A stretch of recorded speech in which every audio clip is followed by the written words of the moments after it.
On my first day of first grade, I was 5. Dear Mrs. Reader asked us to get in a circle on the floor. She said she had something really, really important to show us. And she pulled out a pretty wide, tall beeswax candle. And she put it right at the center. And she lit it. And she said, now don't take your eyes off of it, whatever you do.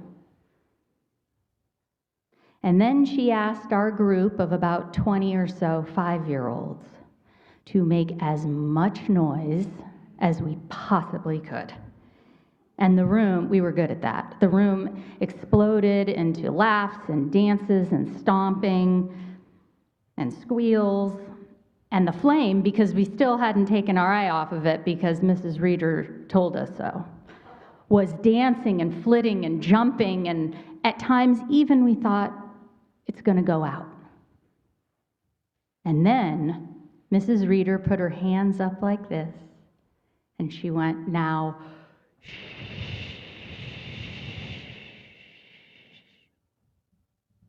And she asked us to try not to make any sound or movement at all. To be as quiet as our little bodies could possibly be, and to keep watching the flame, which by now had become nearly still, and then completely still, and then it grew tall and really bright. And we all thought Mrs. Reader had just done magic.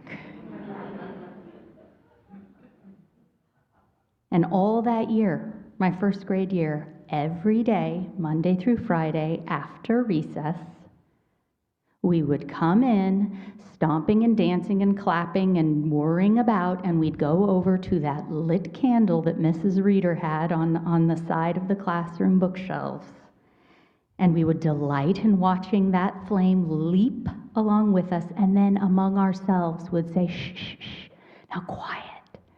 And we'd watch it get still. So now you know why I love beeswax candles.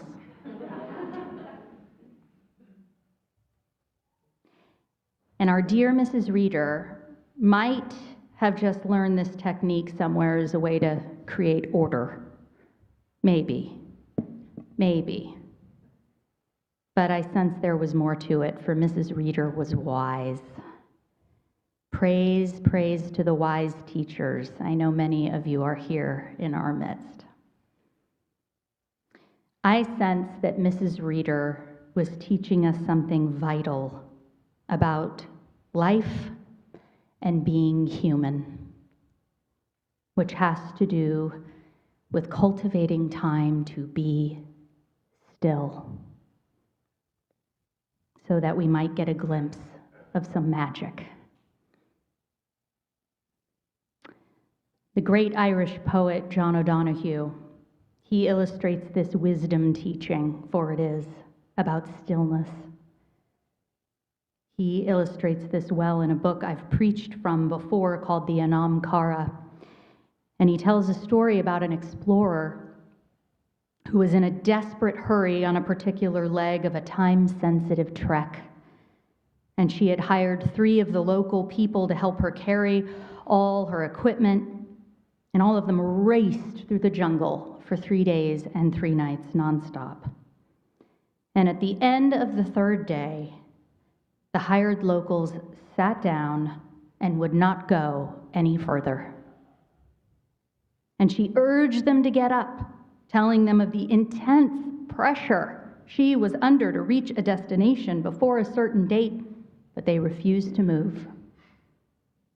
And finally, she got one of them to share why, and they said, "We have moved too quickly to reach here. Now we need to wait to give our spirits a chance to catch up." Yeah. Now we need to wait to give our spirits a chance to catch up. For what do we become?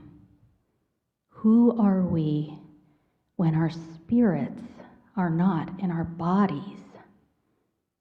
I know this for myself, and I shudder to know this.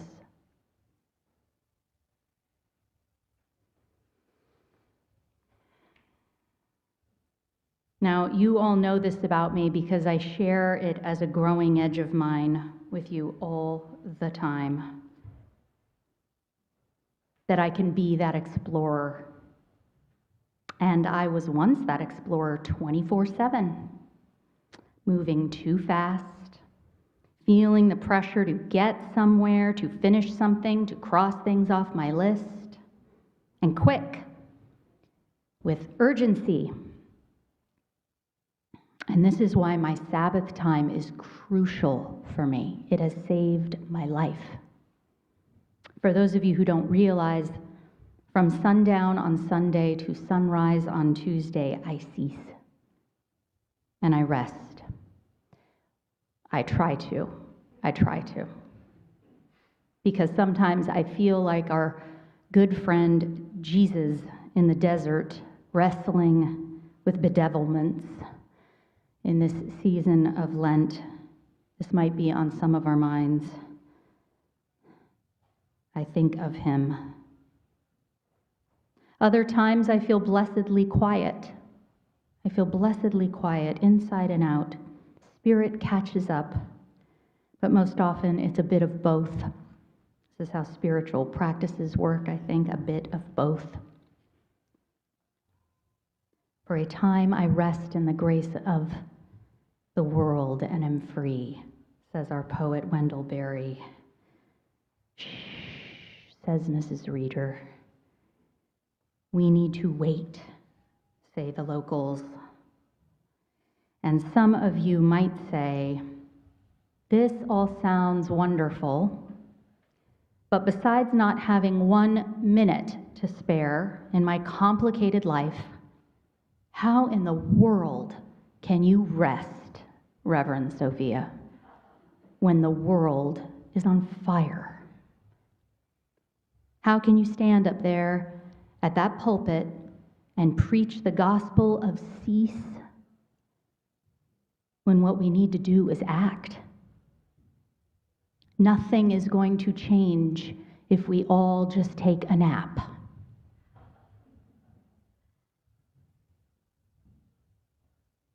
And I'm going to get to the I don't have a minute to spare part. But first, you are right.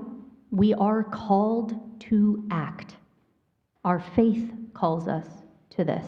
Our humanity calls us to this. And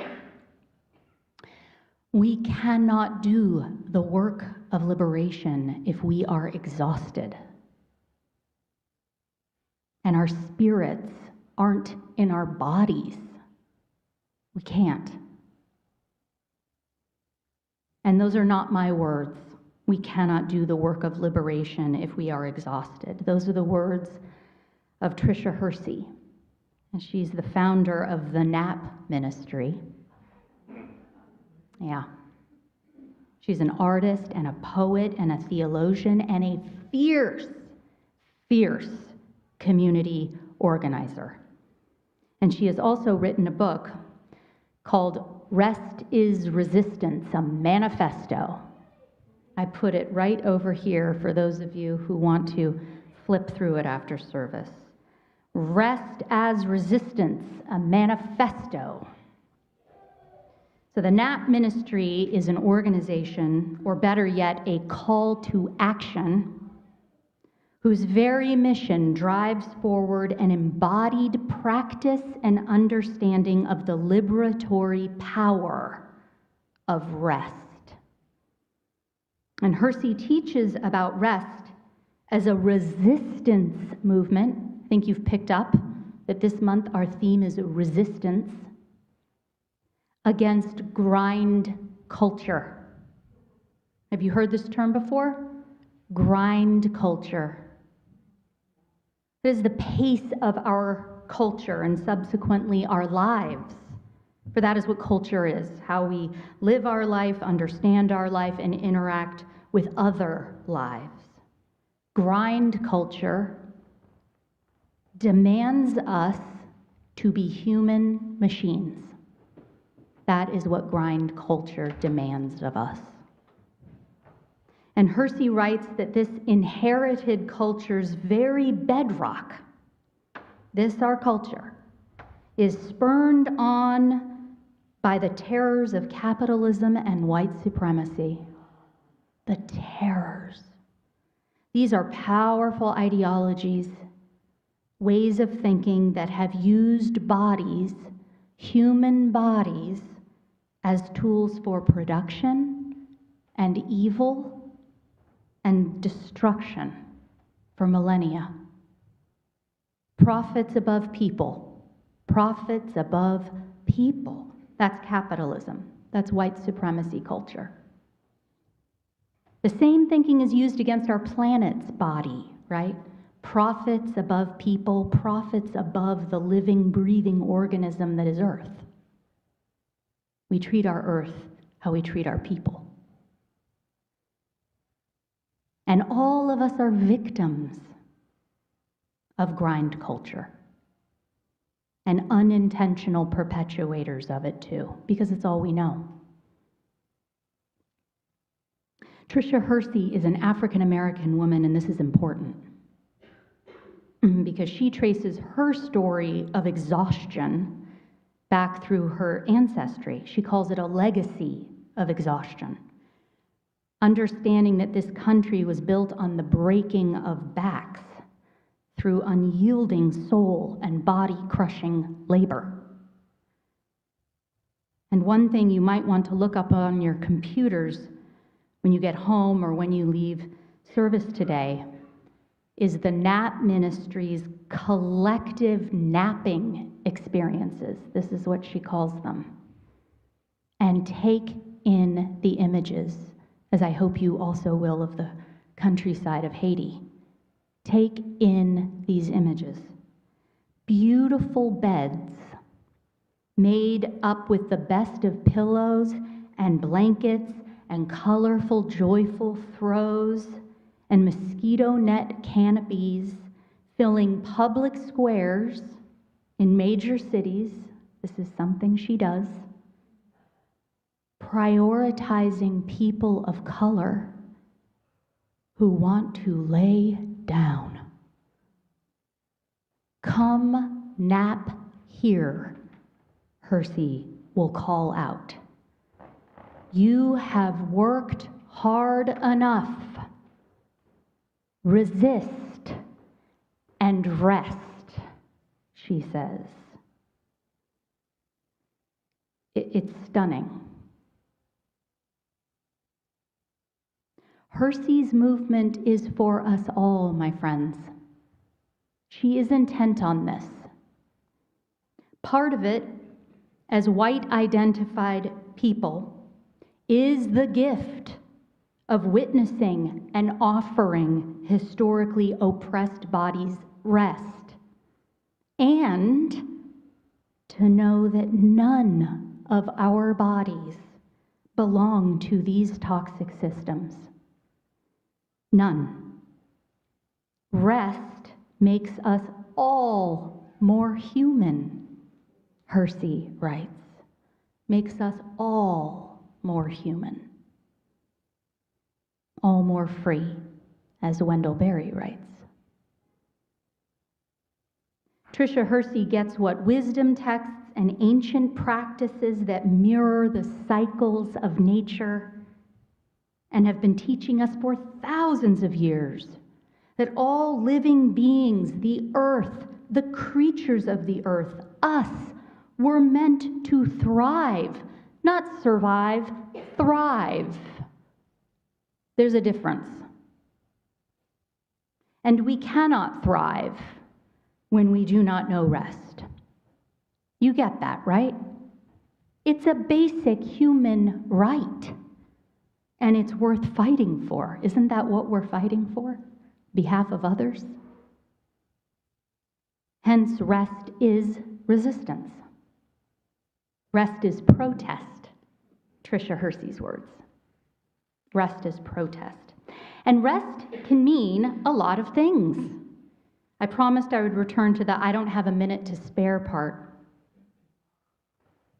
Only your body and spirit can tell you what kind of rest it needs.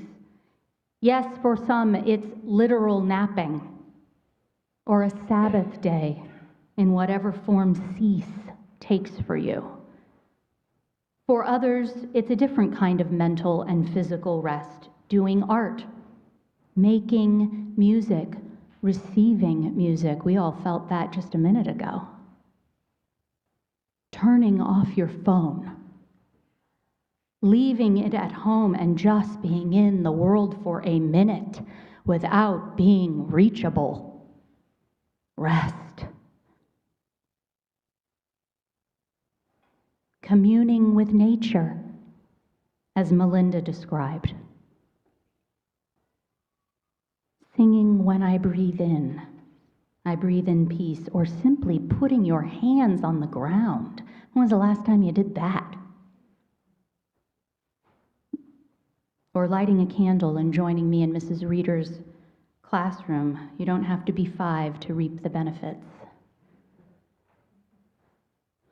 Tricia Hersey was taught about rest by her grandmother, a refugee from Jim Crow terrorism in Mississippi, she writes, who rested her eyes every day for 30 minutes amid the 3 jobs she worked, every day for 30 minutes. Her ability, Hersey says, to demand space, to just be, was a form of resistance. You have time for this. I would say that stillness, rest, or all the ways to let our spirits catch up are available to us in abundance. The world offers them to us in abundance. It really does. But we must rise up and be deliberate and bold and radical in our saying yes to them. Cultivate them, practice them, share them with other people, and protect them fiercely. One of my spiritual directors gave me this response, or this ask. My energy does not allow for that. I need to rest now, as a way of saying no. No apologies. My energy does not allow for that. I need rest. No apologies. You deserve rest. This does not make you lazy or apathetic or deficient or failure. That's capitalism and a lot of other isms whispering in your ear. We say no. Shh. No more apologies for not being a machine. No more apologies for not being a machine. This is why Tricia Hersey calls this a liberation movement, because in saying yes to the birthright of rest, we're also saying no to that which is made prisoners of us all. That's why. So you see, you get it, that you are the great liberators of the world simply by changing how you exist in it. Yeah. Care for ourselves and our bodies, our sacred bodies. All of this, you know this, it makes us less hostile, doesn't it? And it makes us more loving. It makes us less fragmented and scattered and more spiritually whole. This is what Jesus was aiming for in the desert, my friends. Spiritual wholeness as a radical act of resistance against the horrors of what was about to come this Holy Week Oh, he knew he needed to be spiritually whole for that. And so do you. It's your birthright to be spiritually whole. I want to close by gifting you with some more of Tricia Hersey's words. I can't get enough. This is the meditation she speaks aloud to herself, and she offers to these collective napping experiences. And she asks us all to speak before rest. It's called Meditation for Rest.